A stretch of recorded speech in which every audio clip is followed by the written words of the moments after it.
रेवाड़ी से कांग्रेस प्रत्याशी चिरंजीव राव लगातार प्रचार प्रसार में जुटे हुए हैं। वे जनता के बीच जाकर अपने पक्ष में वोट की अपील कर रहे हैं। इसी कड़ी में आज चिरंजीव राव अपने ननिहाल गांव गोकलगढ़ पहुंचे। यहां आतिशबाजी, फूल मालाओं और पगड़ी पहनाकर उनका स्वागत किया गया। चिरंजीव राव के साथ उनके पिता पूर्व मंत्री कैप्टन अजय सिंह यादव भी मौजूद रहे। वहीं चिरंजीव राव ने भाजपा पर भी जमकर जुबानी हमला किया। चिरंजीव राव ने कहा कि मेरे पिता को 6 बार गोकलगढ़ गांव ने जीत दिलाई है और मुझे भी पहली बार इन्होंने ही आशीर्वाद देकर विधायक बनाया था और अब फिर एक बार मुझे विधायक बनाने का काम गोकलगढ़ गांव करेगा।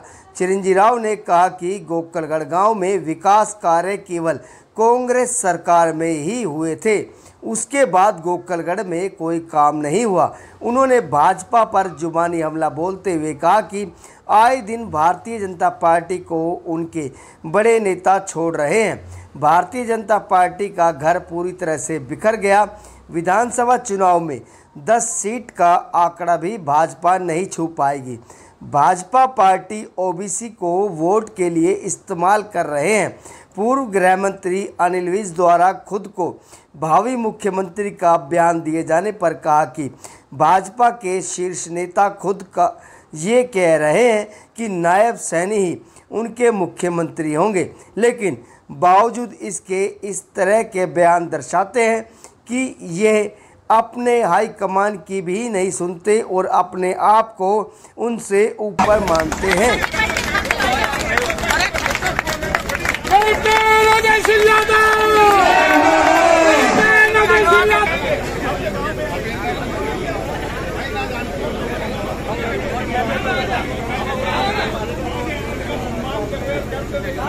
पगड़ी पहनाकर गांव की तरफ से मान सम्मान। लेकिन इतनी भारी भीड़ मैंने अपने 6 चुनाव में नहीं देखी। ये साफ दर्शाता है कि भांजा मेरे से भी ज्यादा प्यारा, और ये कहावत भी है कि भांजा जो है उससे ज्यादा लाड होता है। देखिए,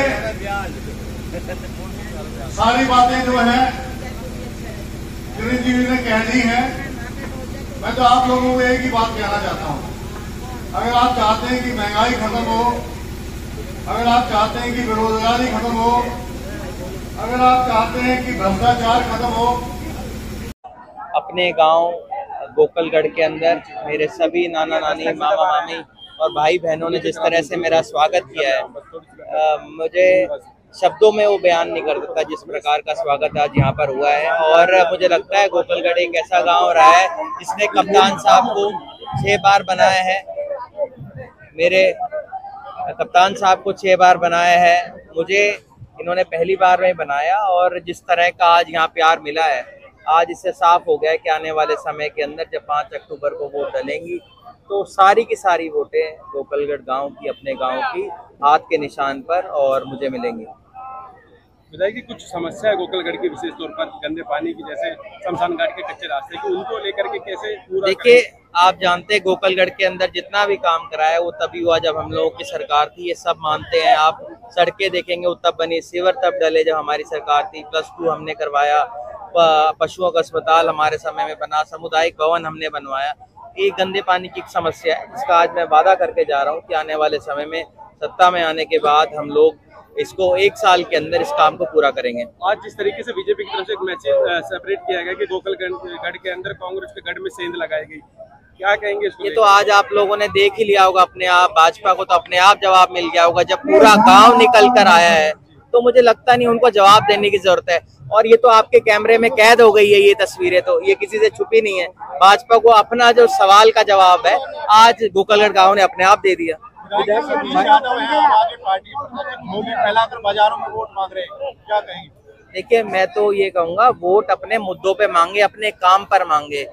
लोगों को ये बताएं कि हम क्या विकास कराएंगे, आपका विजन क्या है। बिना विजन बताए केवल मात्र मांगने से वोट नहीं मिलती, अपने काम के ऊपर, अपने किए हुए चीजों के ऊपर, अपने विजन पे लोग वोट देते हैं। एक चिरंजीवी राव जी, कल आपने कहा था कि रणधीर कापड़ीवास जी का आशीर्वाद मेरे सर पर है, लेकिन रणधीर कापड़ीवास जी ने कहा है कि मेरा आशीर्वाद किसी के साथ नहीं है। देखिए, आपने मेरे से पूछा था कि रणधीर जी मेरे रिश्तेदार हैं, तो उसका मैं जवाब यही दूंगा, जी हाँ मेरे रिश्तेदार हैं।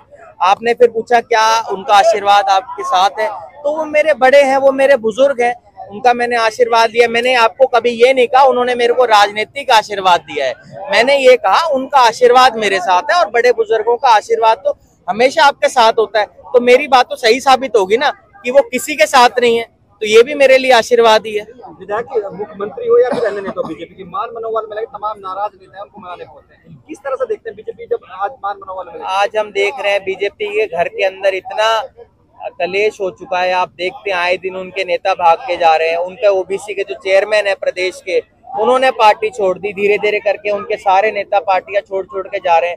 रेवाड़ी में ही आप देख लोगे अनेकों उनके जो नेता है उन्होंने पार्टी छोड़ दी।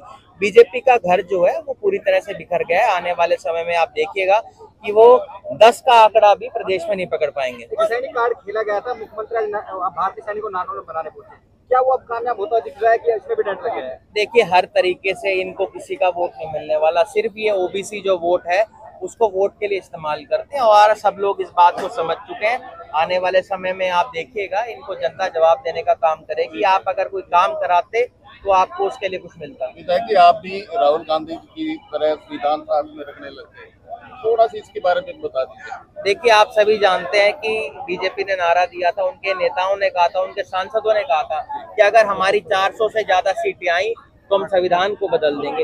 जो लोग ये बात करते हैं कि बाबा साहब के बनाए हुए संविधान को हम बदल देंगे, तो ऐसे लोगों को जवाब देने का काम हमारे पूरे देश ने किया था, और आने वाले समय के अंदर भी हरियाणा उसको जवाब देगा। एक जो गृह मंत्री थे पूरा अनिल विज, उन्होंने कहा कि मैं भी मुख्यमंत्री का दावेदार हूं। इसी में एक और चीज, इसमें एक और चीज जोड़ देते हैं, जैसे गृह मंत्री ने कहा और ऐसे रामविलास शर्मा आरती राव को मुख्यमंत्री बता रहे हैं, क्या कहेंगे कि लगातार इस तरीके की बातें सामने आती हैं? अब देखिए, अब ये इस बात का फैसला तो उनकी पार्टी का अंदरूनी है कि वो किसको मुख्यमंत्री बनाते हैं किसको नहीं।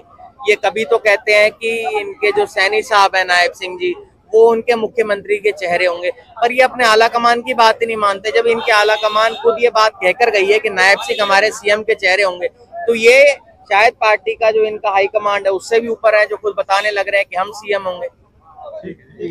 बहुत बड़ी